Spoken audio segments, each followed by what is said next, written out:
Hey everybody, this is Galen. Welcome to Galen's World BG. Today is Saturday morning, October 26, 2024. And currently it's 63 degrees here in Bowling Green. Going to get up to a high of 66. And uh, Mr. Jude and I got out on the Greenway this morning, started walking, and then started raining on us, so we had to get back to the house. That's why I'm in the office doing my little video for YouTube, my YouTube channel today. And I knew when we were walking out that it was probably going to rain, and I didn't go in and get my rain jacket like I should have. Of course, he's an Australian Shepherd, and he's got several layers of fur, so he can withstand rain or cold weather. Either way, it doesn't bother him. Just have to wipe him off really good with the towel when we get back to the house. But yeah, we had to get back. I didn't want to walk in the rain. Like I said, I didn't have an umbrella or a rain jacket. But yay, it's a beautiful day, even though the sun's not out. We needed the rain really bad here in Bowling Green, South-Central Kentucky. It's been dry as a bone lately. And so yeah, I like using this headphones and microphone because the sound quality is a lot better and I can hear a lot better. So yeah, I'll probably be doing more videos from the office, especially during the really cold weather and freezing temps, things like that, snow and ice. So I don't want to slip and fall, especially when you get my age, 62. You could break a hip easy.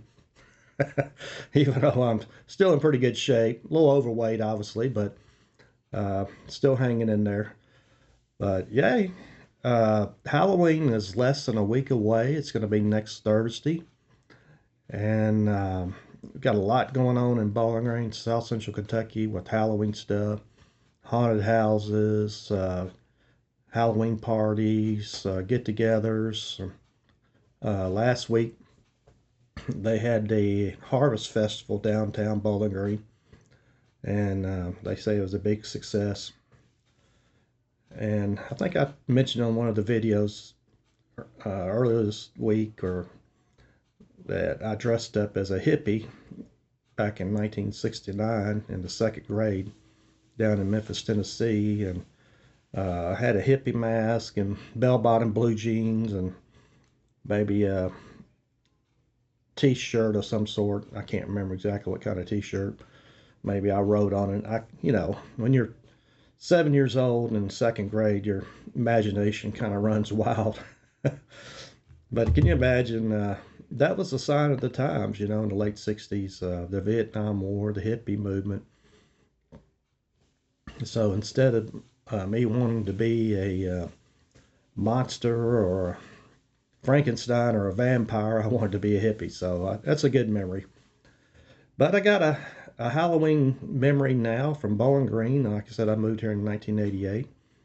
And I remember when we first moved to town, my wife and I were struggling. We were poor. Our little boy was small.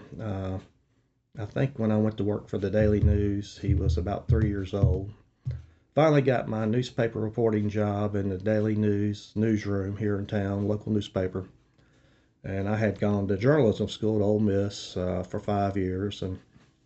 But anyway, when we first moved to Kentucky, Bowling Green, couldn't get on right away. So I sold life insurance for several years. And I've talked about that on Galen's World BG, this YouTube channel, some stories. But this story here, I wrote a lot of obituaries at the newspaper back then. And in those days, we didn't have computers or internet or email, and we didn't even have fax machines at that point back in the early 90s. And the way you got an obituary from the funeral home is that you had to call them or they called you, and you had to hold the phone, on your neck like that and type, listening as they transcribe it to you, and then you had to type it into a computer terminal. I don't even think they called them computer terminals back then. It was called something else, like a word processor type of thing. And then once you got it typed in, and edited it, you know, make sure it's all correct, because they'd get very upset if it was incorrect. You know, the funeral home, the paper, the editors, the family members of the deceased. So it was a very serious ordeal, writing obits. And then once you finish, you had to send it on to the mainframe computer where they would print it out and paste it up in the computer. I mean, in the newspaper to be printed. But this one particular obit, and this is kind of a serendipity, coincidence. I don't know if you can call it a ghost story, but it's kind of similar, very kind of eerie. Had a local person call me stating that their brother had died up in Chicago, and they wanted me to call the funeral home in Chicago so they could put the obituary in the Daily News, because that's where the family grew up. The brothers, the two brothers and the sister. So the sister had called me and stating that she wanted her brother's obit from Chicago for us to call the funeral home in Chicago to get his obituary. And I can't remember if he was going to be buried back in Bowling Green or up there or whatever, but she still wanted family members and friends to know about his death and you know, the details. So I got the name of the funeral home from her and the phone number. So apparently when I called the funeral home in Chicago, I misdialed one of the numbers, suffix. I got it wrong, and I end up calling out to California or somewhere out west. I can't remember if it was California or Oregon or Washington State, but the person I reached wasn't the funeral home, and believe it or not, it was the other brother of the deceased person's Chicago. So it was all three of them that were interconnected on that phone call, even though the brother in Chicago was deceased. So the sister in Bowling Green wanted me to call the funeral home in Chicago to get the info. I ended up dialing the wrong phone number, and then I got the other brother, the siblings, out in California. And you're talking about freaking me out and everybody else in the newsroom, because I told the managing editor and several other people. So it was a very freaky story, you know, true story that made the hair on my neck, you know, be raised on my back too. So yeah, I'll never forget that. I don't know what you would call that. I guess serendipity or coincidence, or you know, or something spiritual. I don't. I can't really call it a ghost story or scary, but things like that do happen, you know. So who knows what goes on in the underworld? Not the underworld, but the hidden world that we don't know about, beyond the realm of the subconscious, you know, beyond life on the other side. So anyway, that's my story for today for Halloween.